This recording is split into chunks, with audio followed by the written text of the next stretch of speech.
Royal Enfield has challenged the conventions of the motorcycle industry for over a century. In 1901, the first Enfield motorcycle was created in Redditch, England. Made like a gun by engineers dedicated to precision and excellence in manufacturing. World War I saw civilian motorcycle production stop, but Royal Enfield still produced a number of bikes. By the 1920s, the range had expanded to include sports models, V-twin machines and even an open-frame ladies' bike.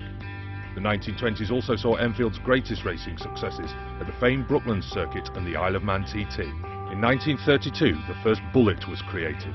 A testament to endurance, versatility and speed, it was a bike that typified Royal Enfield culture.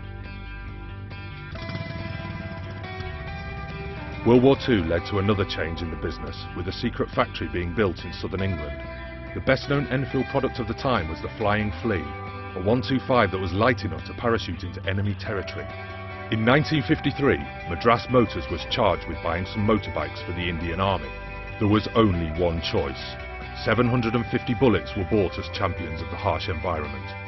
At this time, a prodigious talent sat atop a Royal Enfield in the form of Johnny Britton. Humble and tenacious, he was the human embodiment of Royal Enfield. His attitude and success across the grueling six-day trial event further showed Royal Enfield's guts and that these bikes were built to last.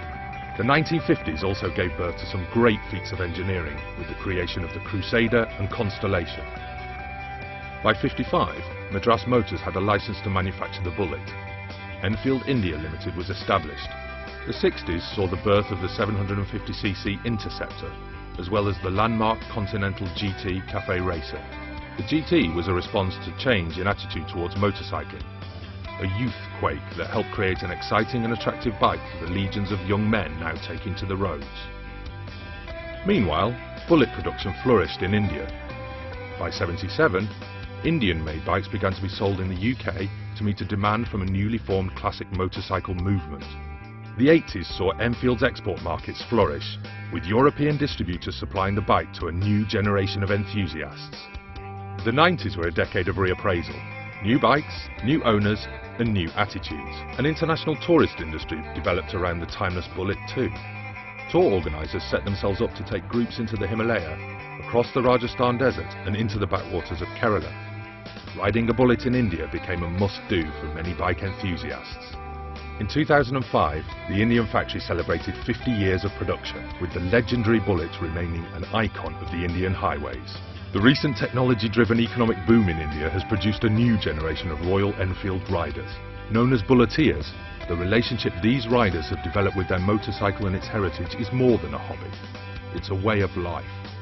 November 24, 2011 marked the beginning of a new chapter in the history of this iconic brand, as the foundations for the company's second factory were laid in Oragadam, the industrial heartland on the outskirts of Chennai, completed in a record time of 11 months. In addition to increasing capacity, the Oragadam plant has been designed to optimise cost of production through relevant automation, yet it retains the human craftsmanship that is distinct to the iconic Royal Enfield brand.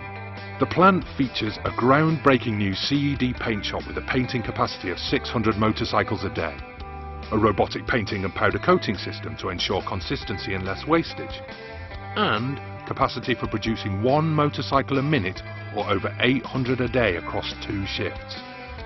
But at the same time, processes such as the legendary pinstriping continue to be done through craftsmen who lend that special human touch to each motorcycle. The Royal Enfield Bullet is the longest running motorcycle model in continuous production, a testament to its design and character.